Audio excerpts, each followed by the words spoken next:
Ayun, isang magandang umaga pong muli, sumikat na yung araw. Linggo pa rin, kabayan, ika-22 sa buwan ng Marso 2026. Oras po natin ay 9:53 ng umaga, mag-aalas 10 na.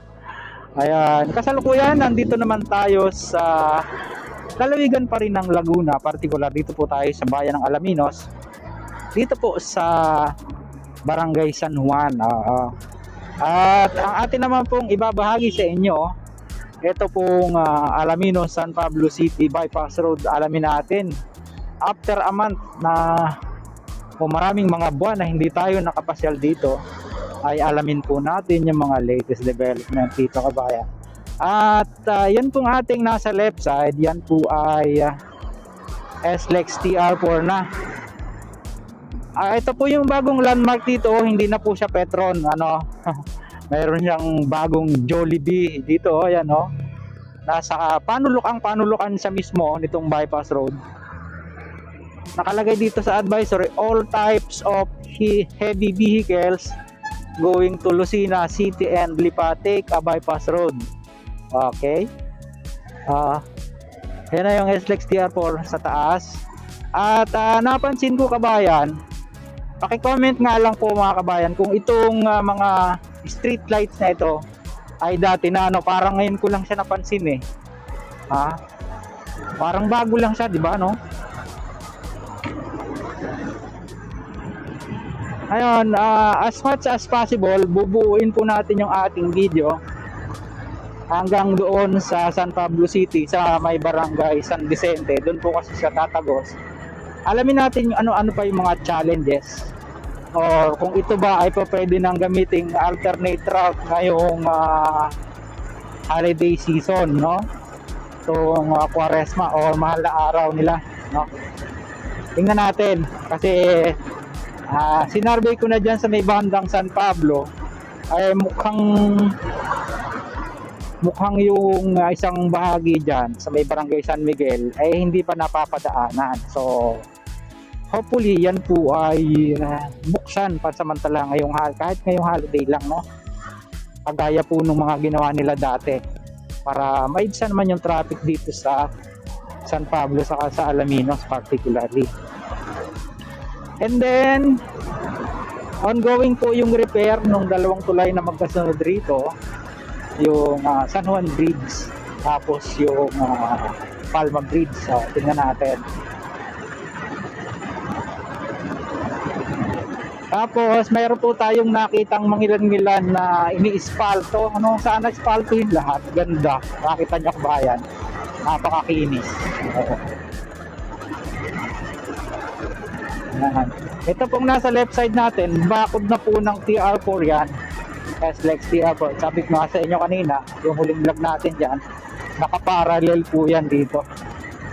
Ito na yung San Juan Bridge. Ay, Palma Bridge pala, sorry. Yung San Juan, yan lang, nakalampas na doon. Bubuhusan ng panibagong semento yan dyan sa ibabaw, sa gitna. Tapos, ang good news mga kabayan, yung pagbaba natin dito sa Lipa Alaminos Road, yung dating makitig na kalsada papuntang Barangay San Roque, ay samentado na po yan. Lamang naiwan yung poste ng Meralco sa gitna. So eventually siguro ililipat yan, para maganda-ganda naman yung daan. Biro mo pagkalawag tapos may poste ng ilaw ng Meralco sa gitna, So eventually ililipat po yan, for sure yun. At least nag-giveaway na yung may-ari ng ang ganda na tuloy ng bahay niya, yun nga lang, tabing-tabing kalsada. Sana yan lang naman. Ang ganda na, parang umaliwalas siya. Dati kasi ang daming puno, makita nyo mamaya. Ito na po yung isang bahagi na na-espalto na, yung approaching na dito ng Lipa Alaminos Road. Yan, pagka po kumanan, papunta po ng Lipa. Pag kumaliwa, pupunta po ng Alaminos. Yan. Ito na yung sinasabi ko sa inyo, diba? Yan na siya, Tapos parang ang aliwalas na ng bahay niya, diba? Ito po, Barangay San Roque na po ito ng Alaminos. Yan o. Welcome, Barangay San Roque. Aha. Dire-diretso tayo.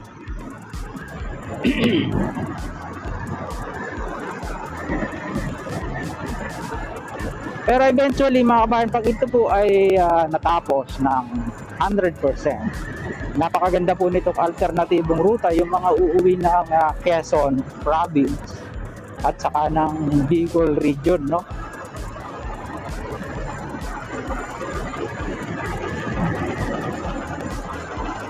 Habang hindi pa nagagawa yung TR4, kasi pag nagawa yung SLEX TR4, mahahati po ang mga sasakyan niyan, di ba? Or tingnan natin, kasi malaking bagay po yun, kahit hanggang Chaong lang muna. Oo, kasi yan po yung ating nakikinikinita in the near future, yung from Santo Tomas to Chaong. At least yan man lang maging operational. Ginhawa po niya sa ating mga kababayang motorista na umuwi ng South. At saka ito naman ang benefits, magbe-benefits po nito yung mga taga rito mismo, at saka yung mga bypassers na ayaw mag-expressway, dumadaan dyan sa bayan-bayan, ano, ayan, ako. Katulad natin, nakamotor tayo, hindi tayo pwede sa expressway, so dito tayo, something like that. Magandang araw po sa ating mga tagapanood dyan sa abroad at dito sa atin sa Pilipinas. Maraming salamat doon po sa nakikipagtyaga sa atin kahit hindi po kagandahan yung quality ng ating video. Bagaman may mga ilan-ilan na nagre-reklamo, ano, marami pa rin naman yung kahit pa paano nagtsatsaga. Maraming salamat po sa inyo. Na-appreciate po natin ng napakalakihan. Ito po ay IT, Barangay San Agustin ito. Isa po ito sa naiwan pa, no? Ano pong maalala nyo nung nakaraan, pinadaanan po ito kaya nilagyan siya ng tambak na kahit umulan, hindi siya magpuputik. Parang yung graba niya ay may halong maliit na porsyento ng ispalto. Kasi nakakalkal oh. Di ba? Nung bagong lagay yan, talagang kahit pa paano makinis-kinis yung ano. Isa pa po ito sa challenge dito sa part na ito. Ito yung kaprasong rough road na yan.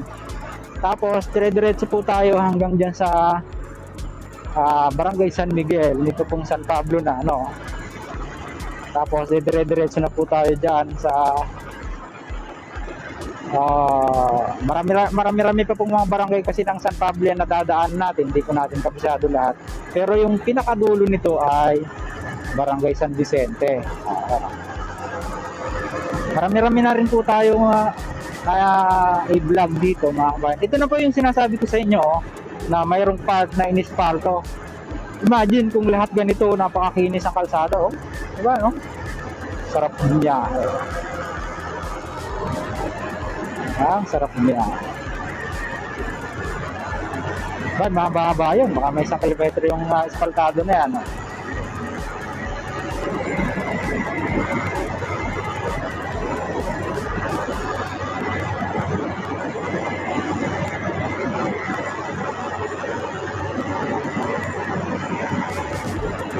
Ang galing.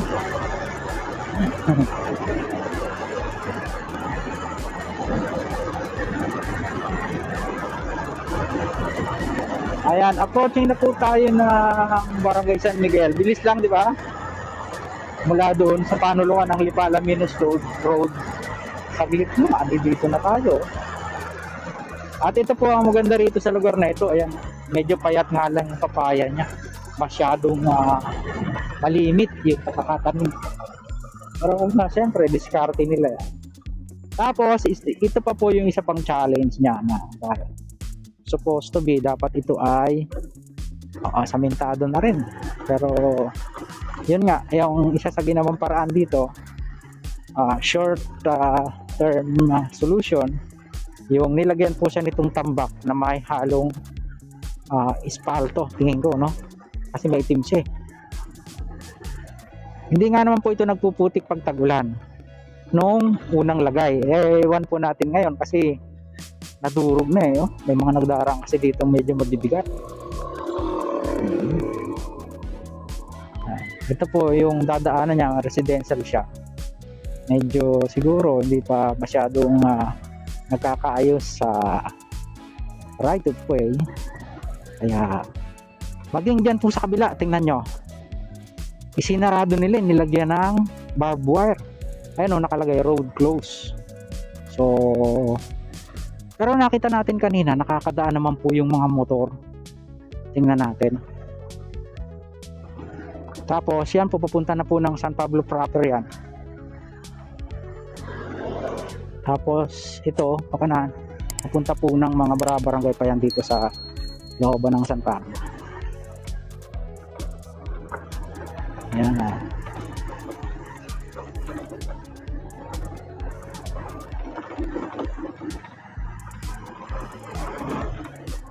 At sana ito po ay gawing padaanan uli, no? Ngayong holiday nga. Ayan yung sinasabi ko sa inyo. Nilagyan siya ng barbed wire. Pero nakakadaan po ang motor.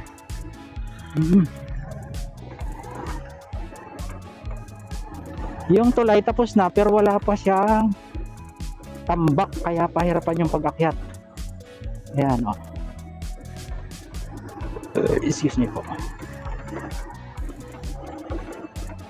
Mukhang hindi na nadadaanan yung ilalim.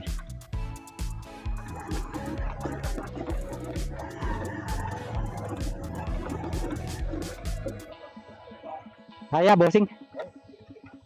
Hindi na ako bababa. Baba, oh, delikado no.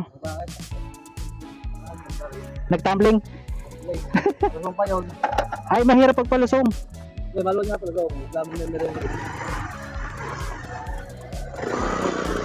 Palusong, kaya nakalimit pa.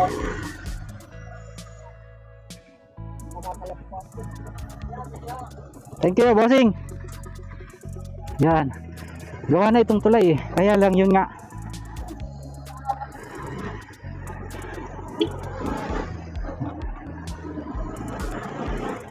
Tapos dito ang ganda na eh oh. Yan, abot na natin sila kuya mamaya pagbalik. Kahit pang yosi lang. Di ba? Ang ganda na rito eh. Pero dito wala pa siyang ilaw ng poste. Mapansin nyo? Wala pa.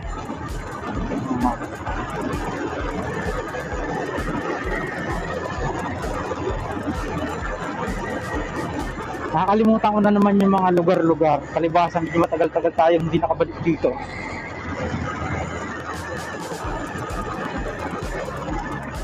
Tapos, meron pa pong isang tulay diyan sa una-unahan. Tingnan natin kung gawa na siya. Ayun, nagbibilad na naman sila nitong unang to. Ano kaya yan? Parang amoy siya, amoy feeds siya eh. Bango. Amoy feeds.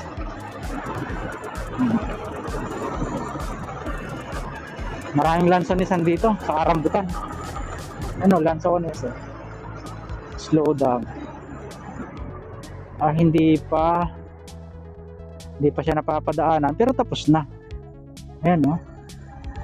Dito tayo sa baba. Tapos na. Akin no.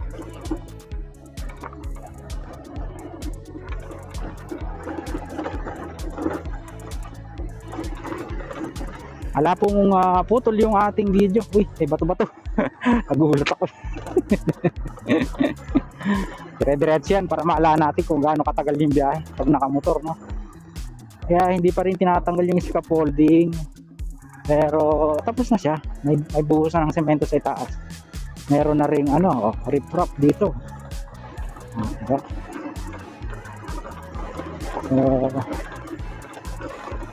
Secretary Dizon, baka naman po pwedeng pasyalan nyo ito para matapos na to.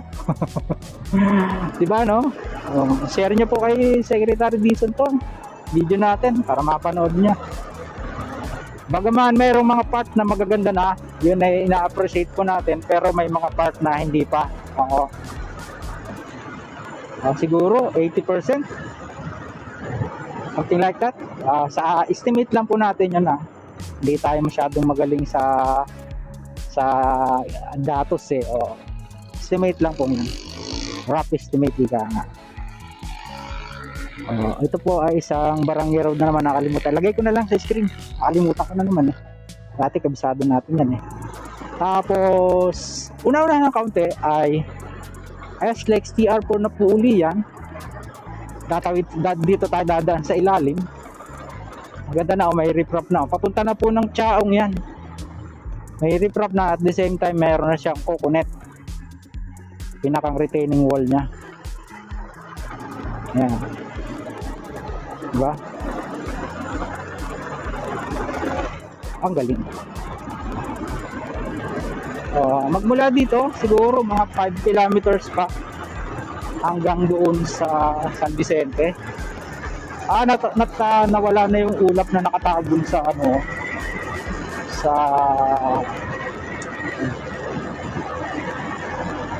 sa bundok.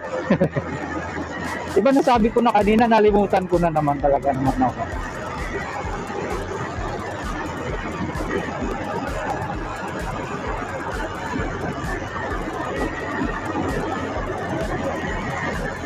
Nabati po natin ng magandang umaga si Sir Ariel Motor Shop. Malapit siya dito. Ganda ng area oh.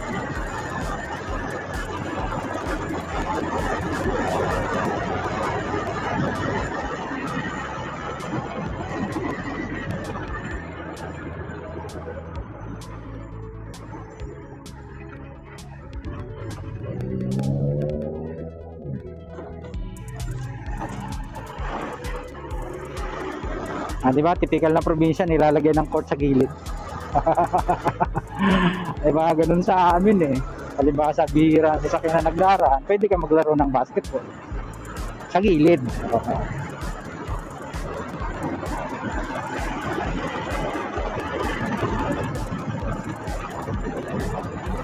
Kulimlim na naman mga kabayan.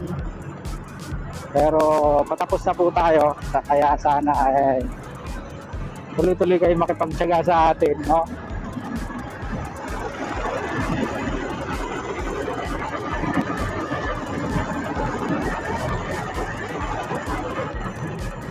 Dito po, tapos na kalsada rito hanggang dyan sa San Vicente. Hanggang dyan sa Maharlika Highway, tapos na yan.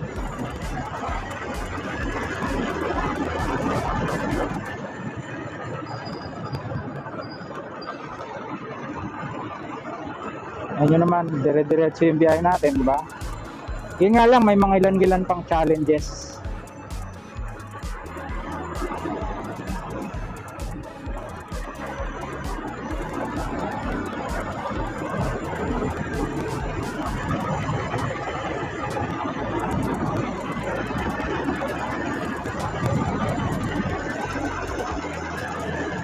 May mga nagpa-farm dito, eh. Daming mga papayo. Panggulay siguro maliliit eh. Kasi yung red lady saka ibang variety malalaki pang ano yun, pang fruit salad, pahinugin. Ayan, nakita nyo yung baka na yun, tumbok natin, Maharlika Highway na po yan. Diba? Tingnan natin kung ilang minuto yung biyahe natin.